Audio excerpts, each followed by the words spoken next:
Hey, good morning. Today is Saturday, May 23rd, 2020, and today's video is going to be a what I ate in a day. Plus, I'm going to go over a couple of strategies, tips, things that I do to help keep me on track on my diet. This is 2 eggs scrambled, or omelet style, I guess, cooked in half a tablespoon of butter. And I have some seasoning and some, that's not ketchup, that is Tapatio hot sauce, salt, pepper, and garlic powder. So the half a tablespoon of butter is 50 calories. The 2 eggs is 140 calories, so my breakfast is 190 calories. And just to let you know, this is my breakfast every single morning. 2 eggs, either fried or omelet style like this. Okay, so I've eaten my breakfast. Now I'm sitting outside, and let me just swing the camera around to show you what today looks like. It's cloudy, overcast. We had a thunderstorm last night, 3 hours before dawn, and there was one crack of thunder that almost shook the building. Anyway, so yeah, so this is per my usual routine. I will come out here and sit for a while. Today I am actually out here a little bit earlier than usual. 3 things that are really keeping me on board here. One was I knew I had to take the emotion out of eating.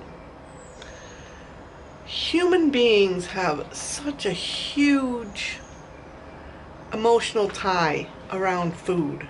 I mean, you get together for any event, any celebration, there's food. You go to visit, hey, you know, you need something to drink, oh, let me, fix your sandwich, no, seriously, so much food. At any event that you go to, any socializing, there's most likely going to be food involved.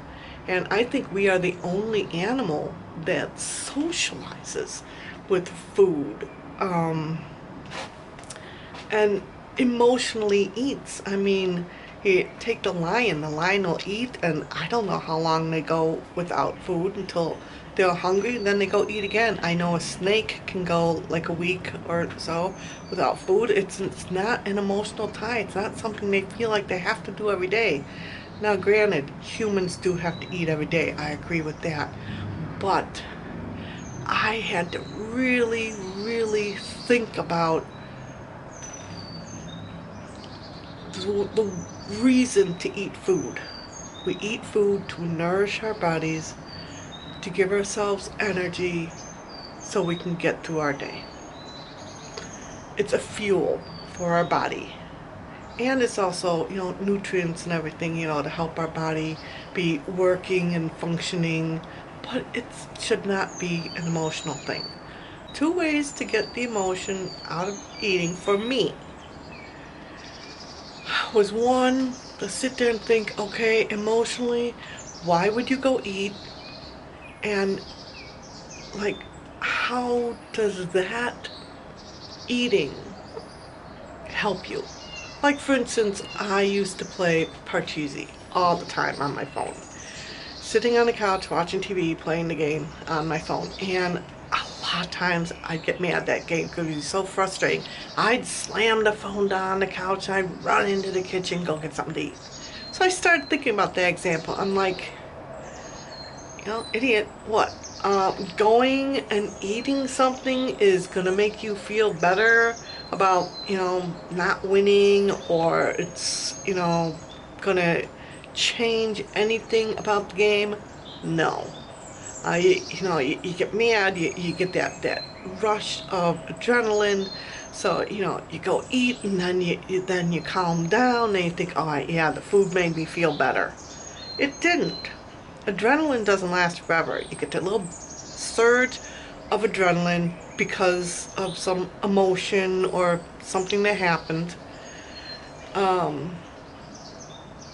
Sit back, give it 5 minutes. Do some breathing. You'll calm down. The adrenaline disappears. You're feeling better, and you did not need food to do that. So I really, really want to just stop all emotional eating. Eating food, what, because you're lonely? What, is it going to make someone walk in the front door and spend time with you? No. Because you're bored? Well, did eating occupy some time? What, 5 minutes? It didn't really give you something to do. You're happy. Oh, let's celebrate with food. Sure. So now let's not have a happy life, because if we do and we eat every time we're happy, we're going to be 600 pounds. It's like, it's ridiculous. It needs to stop, and I think I have halted that. And number two, what really, really helps me is I've put my eating on a schedule. Like a zoo animal, or someone in like an old folks home or in a hospital, where meals are planned and get put out at certain times. That is what I've done for myself. I eat breakfast at 9, lunch at noon, my snack at 3, and my dinner at 6. This way, no matter how emotional I get in between meals, I have to wait 3 hours to eat.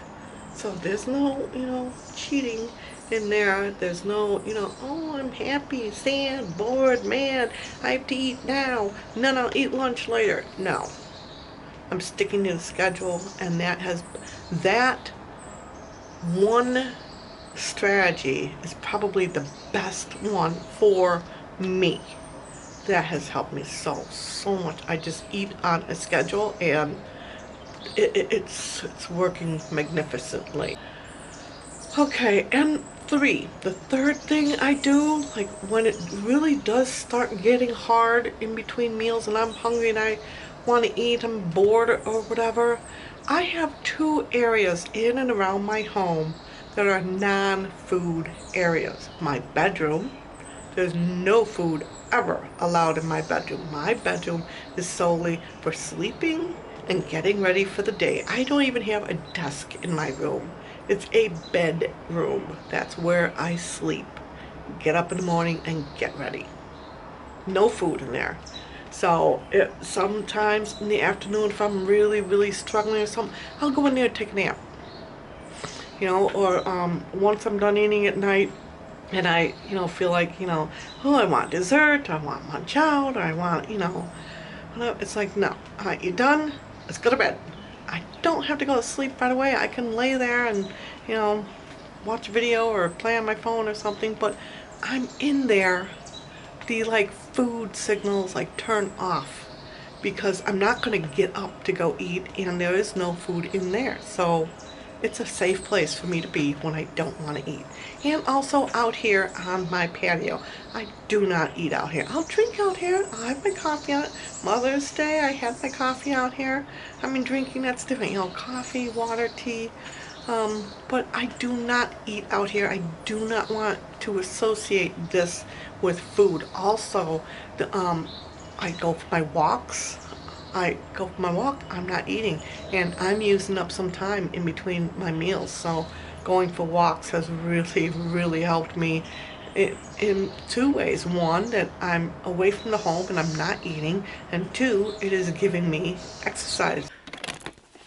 Okay, I wanted to show you how I figure out my calories. Let me clear this. There we are. Sorry about the angle here. Okay. What I do is I figure chicken has 250 calories per 100 grams. Times, I'm eating 110 grams, so that is 275 calories for the chicken. I've gone online looking up how many calories are in chicken, and I go to different sites, I get different numbers. And a lot of meat came up with like around 250 per 100 grams. I talked to my dietitian, so we figured I would just figure just about all my meat at 250 calories per 100 grams of meat. Alright, 3 p.m. snack time. 100 grams carrots, baby carrots, 100 grams celery, and 110 calories of ranch dressing. So this whole snack comes to 168 calories. I know it's not a 100 calorie snack, but this is pretty much what I have all the time is vegetables with ranch, and I've been losing weight, so as long as it fits into my calories, I'm gonna go ahead and do it. It's under 200 calories. Alright, I almost forgot to film this. This is 100 grams of chicken breast, and I have brown spicy mustard, a potato, 120 grams of baked potato, 2 carrots were left over from my snack, so I just threw them in here. This was like 91 grams. I finished the bag of green beans, and I figured the total calories. The meat I'm counting as 250. The potato is 95.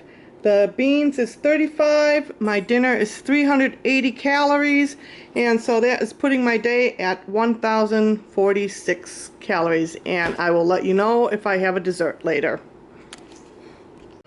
So this is a bowl of ice cream. I'm being air quoting that. This is actually frozen banana and blueberries and a tiny bit of milk.